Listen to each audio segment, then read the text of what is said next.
अगदी लवकरच काहीच दिवसांमध्ये मुलांच्या शाळा सुरू होणार आहेत आणि प्रत्येक आईला आणि गृहिणीला हा प्रश्नच पडलेला असतो की मुलांच्या टिफिनसाठी काय द्यावं बरं.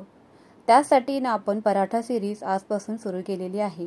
पावसाळ्यामध्ये बऱ्याच वेळेला काय होतं ना की भाज्या खराब येतात आणि मिळतही नाहीत.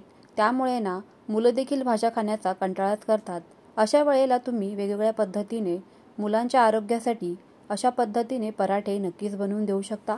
मस्त टमाटम फुगणारे आज आपण बीटरूटचे पराठे बनवतोय. अशा छान छान रेसिपीजसाठी चॅनेलला जरूर सबस्क्राईब करा. चला तर पटकन वेळ न घालवता सुरुवात करूयात. सगळ्यात पहिल्यांदा इथे एका जाड तळाच्या कढईमध्ये 2 ते 3 चमचे तेल घालायचं आहे. त्यानंतर एक मोठा चमचा जिरे घालायचे आहेत, त्यामुळे चव खूप छान येणार आहे. आणि आपल्याला इथे 9 ते 10 लसूण पाकळ्या घालायच्या आहेत. अर्धा ते 1 इंच आलं घालायचं आहे. आता याचा कच्चा वास जाईस्तोपर्यंत आपल्याला हे तेलामध्ये परतून घ्यायचं आहे. त्यानंतर यामध्ये चवीप्रमाणे हिरव्या मिरच्या घालायच्या आहेत. तुमचे मुलं कितपत तिखट खातायत त्यावरती हिरव्या मिरच्यांचं प्रमाण ठरणार आहे. मिरच्यांना हलकासा डाग येऊस्तर आपल्याला परतून घ्यायच्या आहेत. त्यानंतर इथे मी 1 बीटरूट किसून घेतलेलं आहे. या पद्धतीने असं हे बीटरूट किसून घेतल्यामुळे बीट लवकरात लवकर शिजतं आणि आपला वेळही वाचतो. बीट किसून घ्यायला वेळ नसेल तर त्याच्या बारीक फोडी करून घेतल्या तरीही चालणार आहे.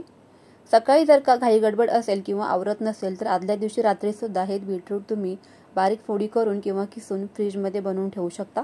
चवीपुरतं थोडंसं मीठ घालायचं आहे. अशा पद्धतीने ही बीटरूटची भाजी आपल्याला बनवून घ्यायची आहे. आणि या पद्धतीने जर का आपण पराठे मुलांना बनवून दिले ना तर त्यांच्या आरोग्याची काळजी अजिबात राहत नाही. कारण बीटरूट खायचं म्हटलं की मुलं हे कंटाळाच करतात. बीटरूट खाण्याचे भरपूर असे आरोग्यदायी फायदे आहेत. पावसाळ्यामध्ये बऱ्याच आजारांना निमंत्रण हे मिळत असतं. त्यामुळे शरीरातील रक्ताची पातळी जर का वाढलेली असेल किंवा हिमोग्लोबिनचं प्रमाण जर का शरीरामध्ये व्यवस्थित असेल तर मुलं आजारही कमी पडतात. त्यामुळे प्रत्येक आईचा हाच प्रयत्न असतो की आपली मुलं कमीत कमी आजारी पडावीत. 5 ते 7 मिनिटं वाफेवर आपण ही बीटरूटची भाजी इथे शिजवून घेतलेली आहे. भाजी बऱ्यापैकी थंड झाल्यानंतर मिक्सरमध्ये या पद्धतीने आपल्याला बारीक फिरवून घ्यायची आहे. अगोदरच यामध्ये पाणी घालायचं नाही, नंतर लागेल तसं पाणी यामध्ये ॲड करायचं आहे. मिश्रणाची अगदी आपल्याला बारीक इथे पेस्ट तयार करून घ्यायची आहे. सुरुवातीला असंच आपल्याला कोरडं हे मिश्रण फिरवून घ्यायचे. त्यानंतर अगदी 3 ते 4 चमचे यामध्ये पाणी घालून हे पुन्हा मिश्रण मिक्सरमध्ये या पद्धतीने फिरवून घ्यायचं आहे. परफेक्ट. बीटरूटचे पराठे बनवण्याची ही सर्वात सोपी पद्धत आहे. या पद्धतीने पराठे बनवल्यानंतर चविष्ट तर लागतात, त्याचबरोबर पौष्टिकही बनतात. आता इथे मी 2 वाट्या स्वच्छ चाळून घेतलेलं गव्हाचं पीठ घेतलेलं आहे. 8 ते 9 पराठे एवढ्या पिठामध्ये बरोबर तयार होतात. तुम्हाला कितपत पराठे बनवायचे आहेत त्यावरती इथे पिठाचं प्रमाण ठरणार आहे आणि बीटरूटचंही. 7 ते 8 पराठे बनवण्यासाठी इथे मी 1 बीटरूट आणि 2 वाट्या गव्हाचं पीठ घेतलेलं आहे.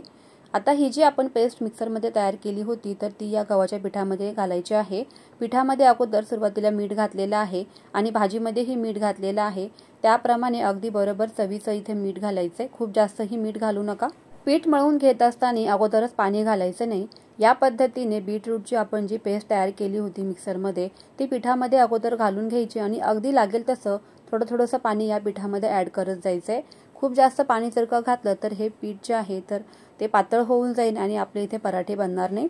ज्याप्रमाणे आपण रेग्युलर गव्हाचे पीठ चपात्या करण्यासाठी भिजवतो त्याच पद्धतीने आपल्याला हे कणिक इथे भिजवून घ्यायचं आहे. सकाळच्या घाई गडबडीमध्ये अगदी झटपट आणि फटाफट होणारी ही प्रोसेस आहे. आदल्या दिवशी जर का तुम्ही बीटरूटची तयारी करून ठेवली तर दुसऱ्या दिवशी पीठ भिजवायला अगदी सोपी पद्धत आहे. रोजच्या टिफिनला मुलांना काय बरं द्यायचं तर हा प्रश्न या पराठा सिरीजमधून सॉल्व्ह होणार आहे. तर तुम्ही नक्कीच आपल्या पराठा सिरीज पाहण्यासाठी चॅनेलला सबस्क्राईब करा. त्याचसोबत बाजूलाच असलेले बेल आयकॉन देखील प्रेस करा. आता इथे घट्टसर या पद्धतीने आपलं हे पीठ भिजवून झालेलं आहे.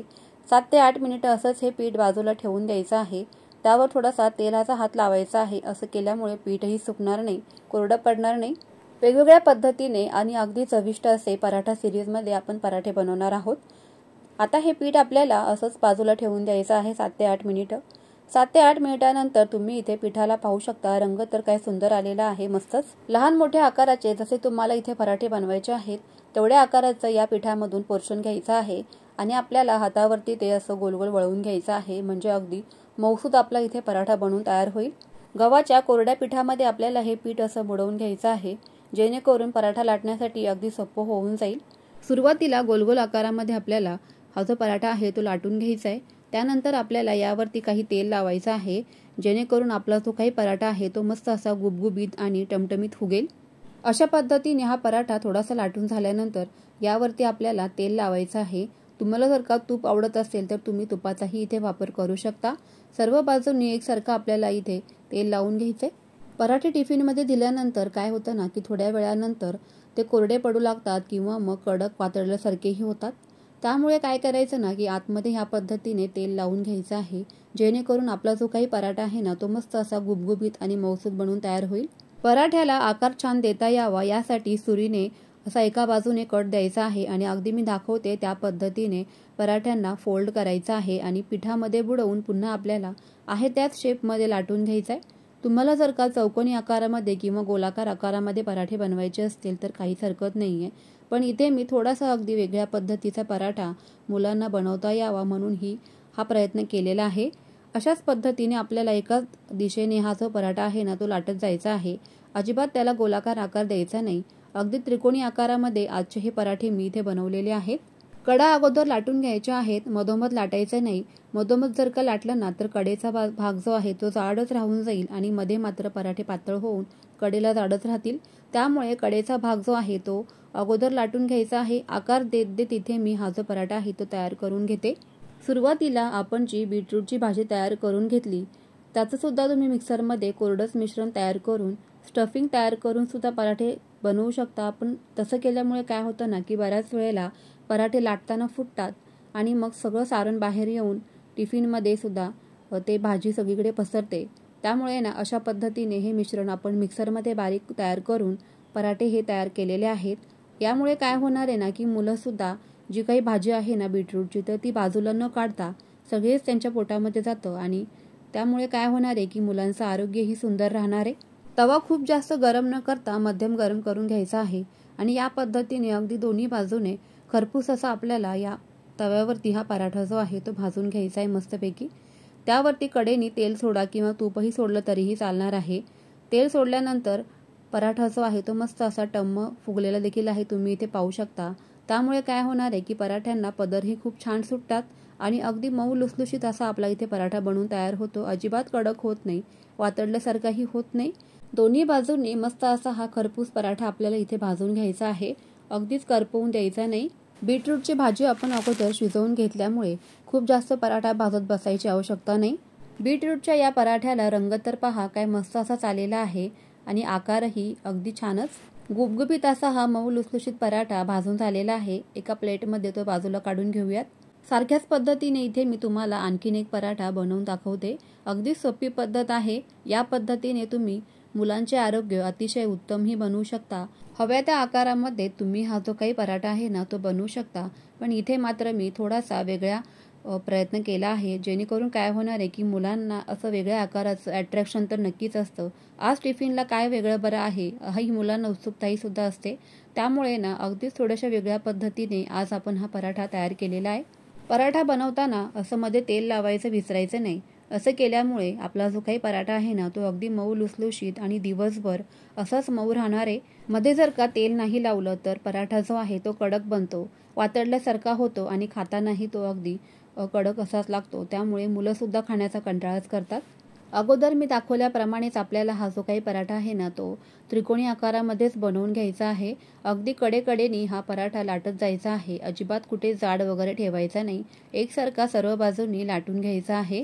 लाटताना तुम्हाला जर का वाटलं त्रिकोणी आकार बनत नाहीये तर या पद्धतीने सुद्धा तुम्ही फोल्ड करून हा जो काही पराठा आहे ना तो त्रिकोणी आकारामध्ये लाटून घेऊ शकता। परफेक्ट। लाटताना खूप जास्त हे पराठे पातळ लाटायचे नाहीत, थोडासा जाडसरच ठेवायचा आहे, जेणेकरून आपले हे पराठे मस्त मऊ लुसलुशीत असेच बनतील। दोन्ही बाजूने आपल्याला खरपूस हा तेल किंवा तुपाचा वापर करून भाजून घ्यायचे आहेत पराठे। पराठा भाजून घेत असताना गॅसची फ्लेम मीडियम टू फास्टच ठेवायची आहे, स्लो करायचं नाही। स्लो गॅसवरती ते व्यवस्थित भाजले जाणार नाही आणि मग ते कडक देखील होऊ शकतात। त्यामुळे फास्ट गॅसवरती आपल्याला हा पराठा भाजून घ्यायचा आहे। मस्त मऊ लुसलुशीत भरपूर पदर सुटलेला गुबगुबीत आपला इथे हा पराठा बनून तयार झालेला आहे। अगदी सारख्याच पद्धतीने इथे मी सर्वच पराठे तयार करूनच घेते। आता हे तयार केलेले पराठे तुम्ही दह्यासोबत किंवा सॉस सोबत मुलांना कितीही घाई गडबडीमध्ये बनवून देऊ शकतात। पराठ्यांना पदर तर पहा काय मस्त असे सुटलेले आहेत, अगदी मऊ लुसलुशीत असे हे पराठे बनवून तयार झालेले आहेत। सकाळच्या घाई गडबडीमध्ये तुम्ही असे हे आरोग्यदायी हेल्दी बीटरूटचे पराठे मुलांना टिफिनमध्ये बनवून देऊ शकतात. कशी वाटली मग तुम्हाला ही पौष्टिक बीटरूटची पराठे रेसिपी? आवडली असेल तर कमेंट सेक्शनमध्ये नक्की कळवायला विसरू नका. घाईच्या वेळेमध्ये तुम्ही टिफिनला मुलांना हे नक्कीच पराठे बनवून द्या. पुन्हा भेटूयाच अशाच छानशा रेसिपीसोबत. तोपर्यंत बाय.